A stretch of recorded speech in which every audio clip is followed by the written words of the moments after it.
하나님은 야고보 사도를 통해서 우리에게 분명히 말씀을 하셔요. 다툼이 일어나는 근본적인 이유가 무엇인지 아냐. 우리의 삶 속에서 여러 가지 싸움과 다툼, 갈등이 벌어지는 원인이 무엇인지 아느냐. 오늘 본문 1절 말씀 같이 한번 읽겠습니다. 시작. 너희 중에 싸움이 어디로부터, 다툼이 어디로부터 나느냐. 너희 지체 중에서 싸우는 정욕으로부터 나는 것이 아니냐. 자, 우리 일상에서 나타나는 여러 가지 싸움과 다툼의 근본적인 원인이 바로 우리 욕심 때문이다. 우리의 정욕 때문이다 라는 거예요. 아담의 범죄로 인해서 우리는 죄된 아이덴티티, 죄된 DNA를 이식받고 태어났어요. 그래서 누구에게나 다 욕심이 가득가득 흐르고 있죠. 이 욕심에 대한 문제들 이미 1장에서도 우리가 같이 다룬 바가 있지만 우리 안에는 끊임없이 이런 욕심들, 욕망들, 더 인정받고 싶은 욕심들, 더 소유하고 싶은 그런 욕심들, 더 많은 것을 또 차지하고 싶고 남과의 경쟁에서 이기고 싶은 그런 욕망들, 더 유명해지고 더 편해지고 싶은 그런 욕망들이 있어요.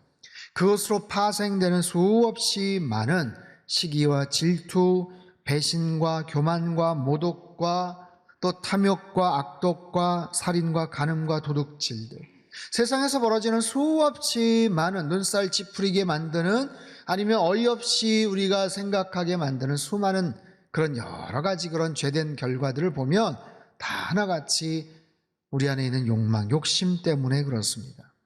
이 욕심의 문제를 어떻게 해결할 수가 있을까요? 우리 안에 있는 욕심의 문제, 두 가지 방법으로 가능합니다. 첫 번째는 욕심을 다 채우거나 다 채워서 더 이상 그런 욕심이 생기지 않게 만드는 것. 또 한 가지는 내 안에 있는 욕심을 다 털어내는 거예요. 다 비우는 거예요. 그러면 문제는 해결 가능합니다. 여러분 하실 수 있겠습니까? 어느 쪽이 더 편한 것 같아요? 욕심을 다 채우는 것과 싹 비우는 것. 기왕이면 다 채우면 좋겠죠. 근데 성경은 말합니다. 둘 다 가능하지 않다. 둘 다 불가능하다는 거예요. 2절과 3절 말씀을 우리 같이 읽습니다. 시작. 너희는 욕심을 내어도 얻지 못하여 살인하며 시기하여도 능히 취하지 못함으로 다투고 싸우는도다. 너희가 얻지 못함은 구하지 아니하기 때문이요 구하여도 받지 못함은 정욕으로 쓰려고 잘못 구하기 때문이라. 사람들이 욕망을 채우기 위해서 아무리 노력을 해도 얻지 못할걸. 얻지 못하는 이유는 구하지 않아서도 문제이고 또 구해도 받지 못하면 잘못 구하기 때문이야 라고 말씀을 하세요. 결국 죄된 욕심은 절대로 채워지지 않는다. 원한다고 구한다고 그것이 충족되지 않는다라고 말씀을 하시죠. 하지만 성경에서 유일하게 역사상 자기의 모든 욕심을 원없이 그렇게 누려봤던 사람이 있죠. 바로 솔로몬입니다. 솔로몬. 자신이 갖고 있는 모든 권력과 명예와 부와 쾌락을 끝까지 누렸던 사람, 끝까지 누렸던 그런 사람, 할 수 있는 모든 욕심을 욕망대로 다 채울 수 있었던 사람. 오죽하면 전도서 2장에서 이런 말을 합니다. 우리말 성경 버전인데요. 10절 말씀 같이 읽어볼까요? 시작. 나는 무엇이든지 내 눈이 원하는 것은 멀리하지 않았고 무엇이든지 내 마음이 기뻐하는 것은 절제하지 않았다. 내 마음이 내 모든 수고를 기뻐했고 이것이 내 모든 수고에 대한 보상이었다. 은혜가 되죠? 내 눈이 원하는 것은 멀리하지 않았다. 내 마음이 기뻐하는 것을 절제하지 않았다. 절제할 필요가 없었어요. 내 눈과 내 마음과 생각과 내 육신이 원하는 것을 다 해봤다. 내 안에서 꿈틀대는 모든 욕망대로 다 살아봤다. 욕심을 다 채워봤다. 그런데 이 모든 욕심을 다 채워봤지만 결국 그가 남긴 고백은 뭐예요? 헛되더라 라는 거예요. 모든 것이 다 허무하더라. 야, 정말 그렇게 한번 누려봤는데 역시 행복하더라. 그게 아니라 참 공허하더라. 참 마음이 헛헛하고 헛되다라는 거예요. 11절 말씀 제가 읽죠. 그러나 내 손이 한 모든 일과 내가 이루려고 그토록 노력한 것을 살펴보니 모든 것이 허무하고 뜬구름 잡는 일이었다. 해 아래에 유익한 것은 하나도 없었다. 여러분, 솔로몬처럼 그런 욕심을 다 채워본 사람, 취해본 사람도 그렇게 만족이 없는데 하물며 일반 사람들은 어떻겠습니까? 욕심을 내봐야 얻지를 못하고 욕심을 부려봐야 만족이 없더라라는 거예요. 특별히 야고보 사도는 그 정욕을 위해서 기도하는 것조차도 잘못된 기도일 가능성이 굉장히 많다.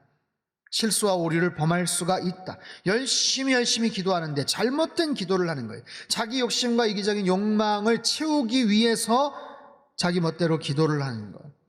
여러분, 기도라는 것은요, 우리가 원하는 것을 하나님 앞에 땡깡을 부리고 때를 쓰는 그런 시간이 아니에요.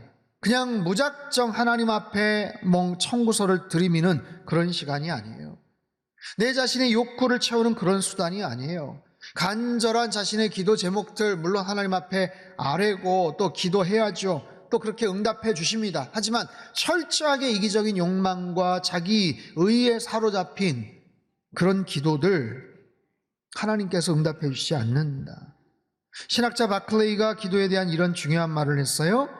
기도의 최대 목적은 하나님의 뜻을 아는 것이다. 기도는 우리의 바람과 생각을 하나님께 강요하는 것이 아니다. 대신 하나님이 우리에게 원하시는 것을 찾으려고 노력하는 것이다. 동의하십니까? 기도의 최대 목적이 하나님의 뜻을 아는 거예요. 내 욕망을 어떻게든지 성취하는 것이 아니라 하나님의 뜻을 아는 거예요. 열심히 기도해서 하나님이 무엇을 원하시는지, 내 기도 안에서 가려내야 될 것들이 무엇이고, 정말로 집중해야 될 기도가 무엇이고, 기도하기 전에 내가 실천해야 될 것이 무엇이고, 환경을 변화시키기에 앞서서 내가 먼저 바뀌어야 될 것들이 어떤 것인지를 깨닫는 것, 그러면서 그 하나님과 점차적으로 가까워지는 것, 교제하는 것, 그것이 바로 기도다. 마치 알라딘이 요술 램프를 문지르듯이 아무거나 내 원하는 것 바란다고 얻어지는 것이 아니고, 내 뜻과 욕심에 집중하는 것이 아니고 하나님의 뜻을 헤아리는 것. 그래서 기도를 할수록, 기도하면 할수록 하나님과 더 가까워지는 것이고, 하나님을 더 닮아가는 것이고, 하나님이 기뻐하시고 원하시는 삶의 여정을 걸어갈 수 있는 거예요. 사랑하는 성도 여러분, 여러분 참된 기도의 사람 되시기를 주님의 이름으로 축복합니다. 하나님 앞에서 온전한 모습으로 기도하는 것, 그렇게 해서 내가 어떤 모습으로 살아가야 될지를 구분하고 깨달아야 되는데, 그렇지 못한 사람들, 하나님 앞에 나아가는 것이 아니라 자기의 욕망에 사로잡혀 살아가는 사람들을 오늘 본문 4절과 5절에서 이렇게 말씀을 하세요. 4절 5절 같이 한번 읽죠. 시작. 가늠한 여인들아, 세상과 벗된 것이 하나님과 원수됨을 알지 못하느냐? 그런즉 누구든지 세상과 벗이 되고자 하는 자는 스스로 하나님과 원수되는 것이니라. 너희는 하나님이 우리 속에 거하게 하신 성령이 시기하기까지 사모한다 하신 말씀을 헛된 줄로 생각하느냐. 가늠한 여인들아 라고 말씀을 하시지만, 이것은 어떤 특정한 여인, 여성만이 아니라 하나님의 뜻대로 살지 않은 모든 사람을 가리키는 그런 표현이에요. 성경 안에서 하나님과 영적 이스라엘의 관계를 언약관계, 혼인관계로 묘사하지 않습니까? 그래서 세상과 벗한 삶을 살아가는 것이 영적인 간음행위이고, 더 나아가서 하나님과 원수가 되는 것이다 라고까지 말씀을 하세요. 세상을 쫓아 살면서 영적인 간음행위를 하는 것을 하나님은 안타까워하세요. 안타까워하실 뿐만 아니라 성령 안에서 시기하시고 질투하십니다. 여러분, 굉장히 유명한 구절이에요. 성령이 시기하기까지 너희를 사랑하는 것을 너희가 알지 못하느냐? 하나님 우리를 사랑하시되 질투하시는 마음으로 사랑하세요. 시기하기까지 사랑하세요. 여러분, 우리는 지나치게 하나님의 사랑을 아가페적인 요소로만, 모습으로만 그렇게 생각하는 경향이 있어요. 하나님은 아가페의 사랑, 무조건 참으시고 무조건 용서하시고 무조건 조건 없이 우리를 용납하시고 기다리시고, 분명히 맞습니다. 분명히 맞아요. 그러나 하나님의 사랑은 때로는 에로스적인 요소도 있다는 것을 우리는 잊어서는 안 돼요. 질투하시는 하나님, 우리를 시기하기까지 사랑하시는 하나님. 언제요? 우리가 하나님보다 세상의 것들을 더 사랑할 때 하나님 마음속에 시기심이, 질투심이 올라오는 거예요. 우리가 세상의 것을 더 많은 애정을 가지고 하나님이 나에게 주신 시간과 열정과 건강과 그 모든 것을 가지고 하나님을 바라보는 것이 아니라 세상을 바라보고 하나님이 아니라 세상을 향해서 그 모든 것들을 다 소모하고 투자하고 몰입해서 살아갈 때 하나님 안타까워하세요. 하나님 속상해하세요. 시기하세요. 보십시오. 우리 안에 욕심이 있습니다. 욕심이 있어요. 그 욕망 때문에 다툼이 일어납니다. 사람과의 관계가 흐트러집니다. 시기하고 다투고 싸우게 돼요. 죄된 행동이 있어요. 사람만 다치고 내 주변 사람만 다치는 게 아니에요. 내 자신도 다칩니다. 내 자신도 상처를 입습니다. 온 사방팔방으로 그냥 갈라지고 나눠지고 찢겨집니다.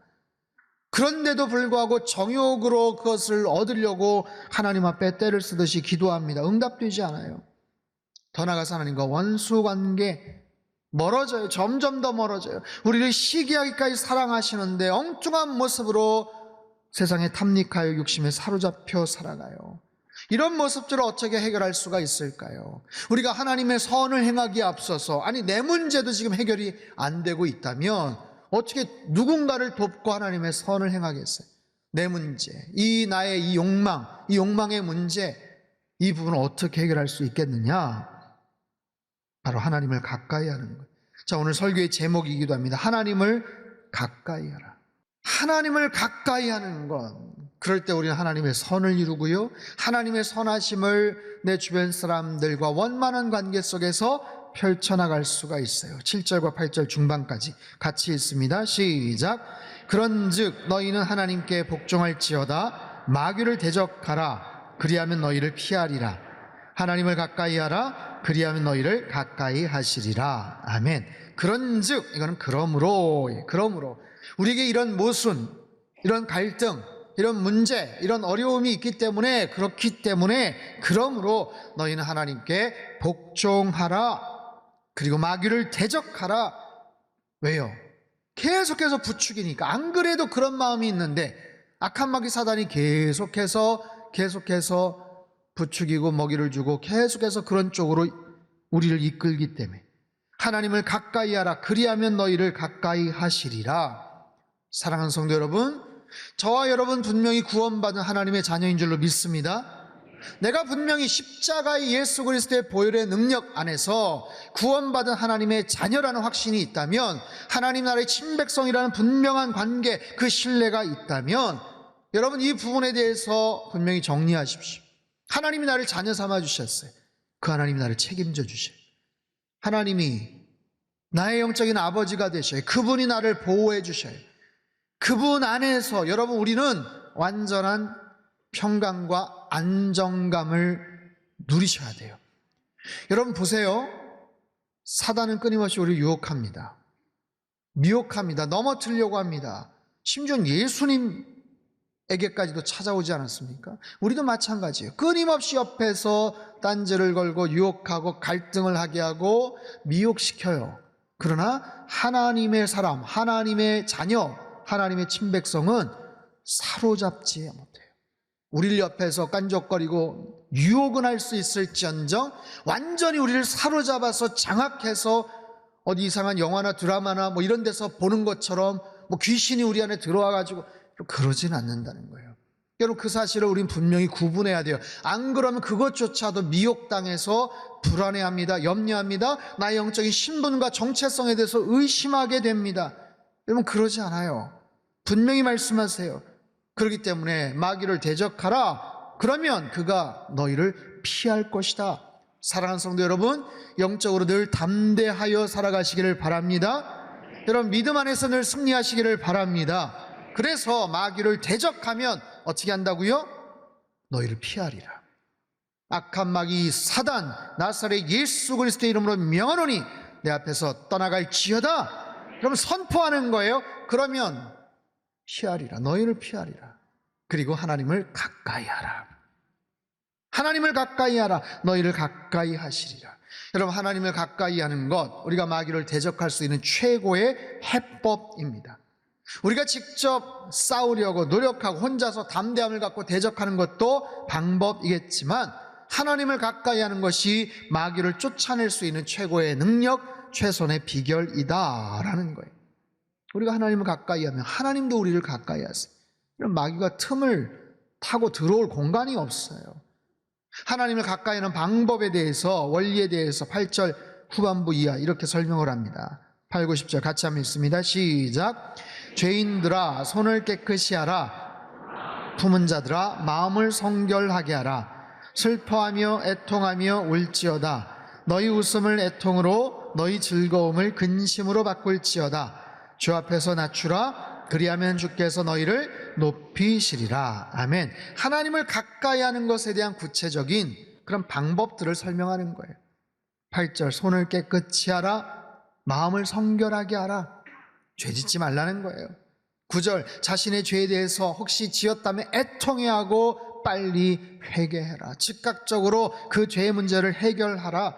10절 우리 자신을 낮추라. 주 앞에서 더 낮추고 겸손하게 하나님 앞에 더 가까이 나아가라.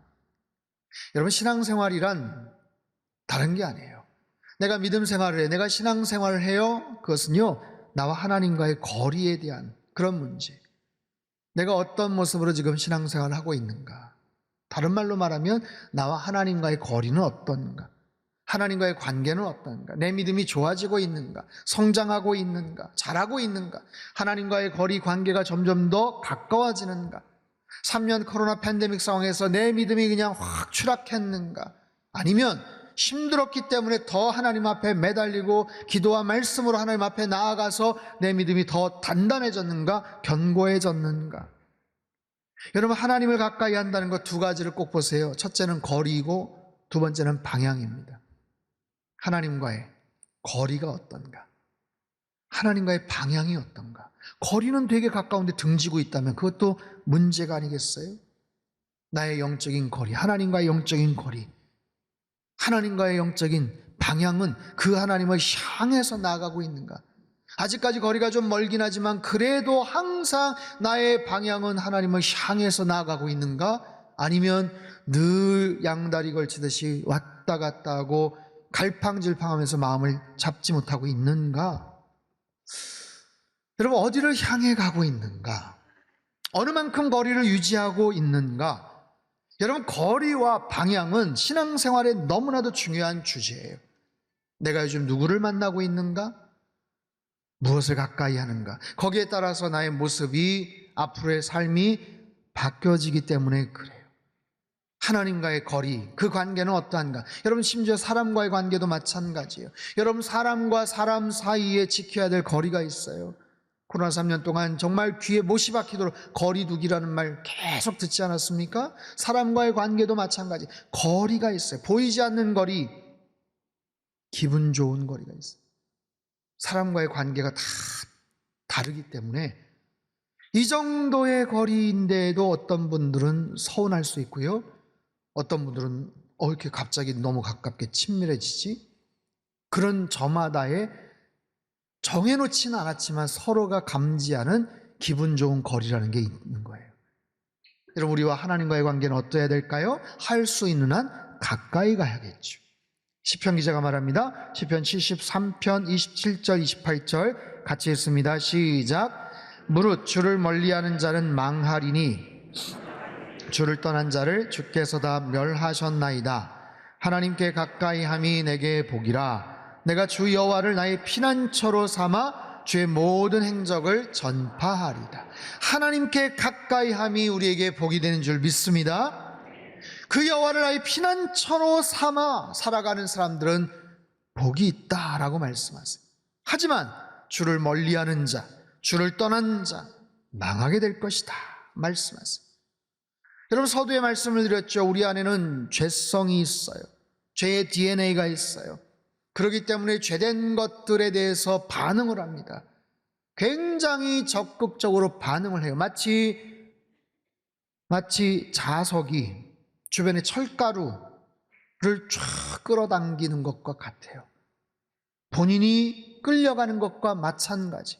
이건 노력하지 않아도 우리 안에 있는 이 죄성이 있기 때문에 죄된 것들에 아주 민감하게 적극적으로 반응을 합니다. 그래서 사도 바울이 로마서에서 본질상 진노의 자식이다 그런 얘기를 해요. 우리 마음에 하나님 두기를 싫어한다 그런 얘기를 해요. 이런 우리 성향 때문에 우리는 더더욱 의지적으로 더 적극적으로 하나님께 가까이 나아가야 돼요. 하나님을 향해서 나아가야 돼요. 우리 안에 있는 죄성들, 죄된 본능을 억제하고 날마다 떨쳐버리고 하나님을 향해서 나아가는 거예요. 사랑하는 성도 여러분, 하나님께 더 가까이 나아가시길 주님의 이름으로 축복합니다. 여러분의 요즘 제일 큰 관심사는 무엇입니까? 무엇에 제일 큰 관심을 갖고 계세요? 제일 중요하게 결정해야 될 것은 무엇입니까? 하나님 안에서 그 모든 것들을 바라보고 계십니까? 하나님께서 정말 기뻐하실 것이다 라고 생각을 하십니까? 때론 너무나도 힘들고 어려워서 절망적인 상황에 놓여져 있을 수가 있어요. 그 속에서 나와 하나님과의 거리 관계를 생각해 보셨습니까? 사람과의 관계, 가정 안에서의 불화 때문에 더 이상 견딜 수가 없다. 충동적으로 내 감정이 폭발하기 일보 직전이에요.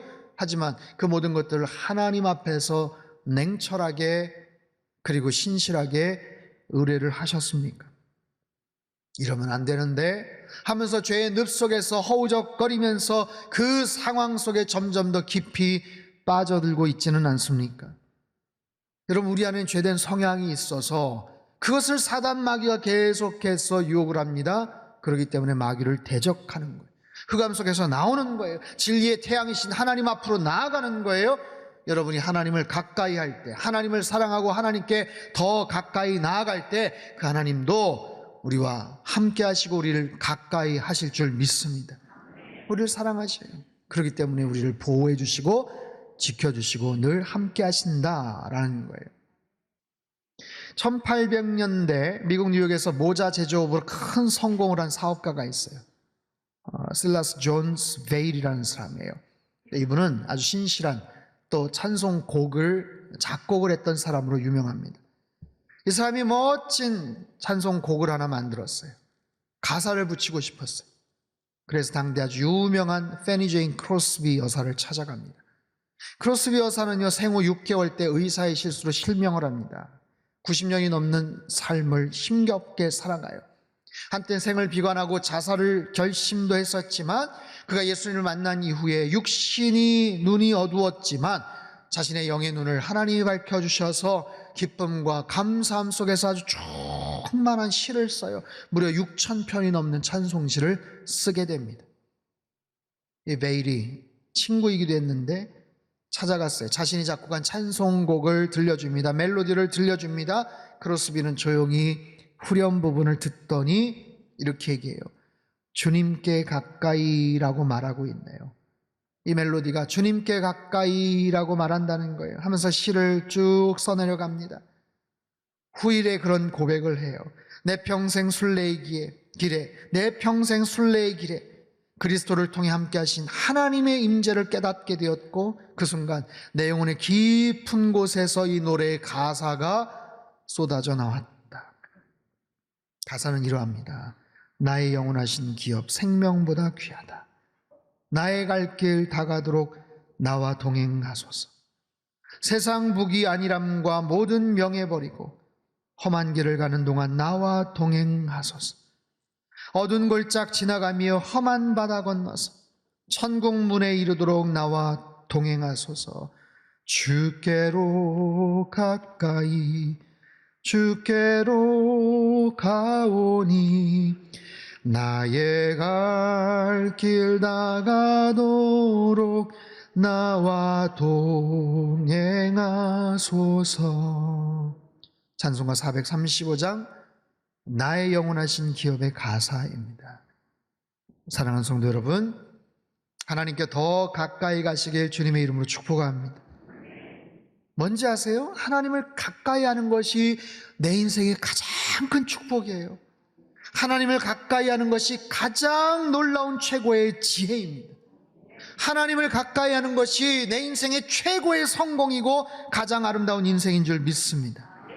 하나님을 가까이 할 때 우리는 하나님의 선을 행할 수 있어요. 하나님의 선을 누가 시키지 않아도 의무나 책임이 아니어도 하나님을 사랑하는 마음으로 하나님을 가까이 하기에 하나님의 선하심이 나의 말과 행실로 자연스럽게 나타나더라. 하나님을 더 가까이 하는 것. 작년보다 올해, 어제보다 오늘, 오늘보다 내일 그 이후에 하나님을 더 가까이 하나님 나라에 들어갈 때까지 나의 현재 믿음의 위치는 어디인가? 나는 어디를 향해 가고 있는가? 나와 하나님과의 거리는 점점 더 가까워지고 있는가? 다시 한번 생각하면서 우리 일상에서 늘 하나님을 향해 더 가까이 나아가시는, 그래서 놀라운 은혜와 축복을 누리시는 우리 상당의 모든 성도님들 다 되시길 주님의 이름으로 축복합니다.